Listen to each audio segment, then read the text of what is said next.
నీవే నా శైలమై, నీవే నా శృంగమై, నా విజయానికే నీవు భుజబలమై. Praise the lord. ఈరోజు దేవుని వాగ్దానం 2 సమూయేలు గ్రంథము 22వ అధ్యాయము 33వ వచనం. దేవుడు నాకు బలమైన కోటగా ఉన్నాడు. ఆయన తన మార్గమునందు యథార్థవంతులను నడిపించును. మన జీవితంలో చాలాసార్లు సమస్యలు, ఒత్తిడులు, భయాలు, అయోమయములు వస్తుంటాయి. కొన్నిసార్లు మనల్ని ఎవరు రక్షిస్తారో కూడా అర్థం కాని పరిస్థితులు ఎదురవుతాయి. కానీ బైబిల్ మనకు ఒక అద్భుతమైన వాగ్దానాన్ని ఇస్తుంది. దేవుడు మనకు బలమైన కోట అని.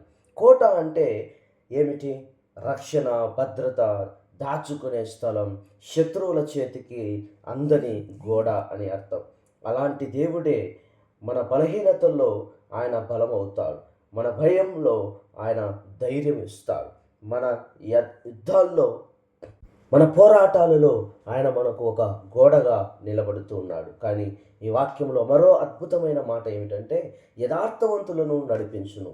దేవుడు నిజాయితీగా, నిజముగా ఆయన మార్గంలో నడిచే వారిని ఒక్క అడుగు కూడా ఒంటరిగా వేయనీయడు.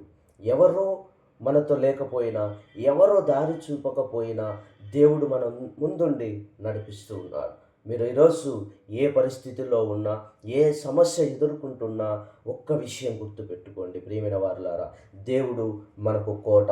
మీరు ఆయనలో దాగితే ఏ శత్రువు కూడా మనలను చేరనీయడని. మీరు ఆయన మార్గంలో నడిస్తే ఏ అడుగు కూడా తప్పిపోకుండా ఆయన నడిపించేటువంటి దేవుడు. ఈరోజు మీ జీవితాన్ని ఆయన చేతుల్లో పెట్టండి.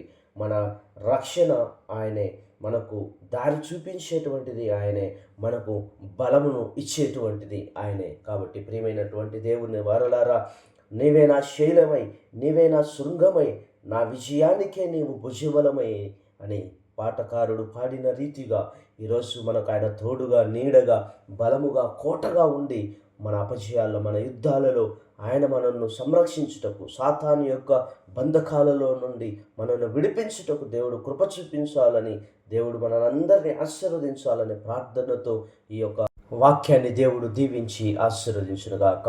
ఆమేన్, ఆమేన్, ఆమేన్.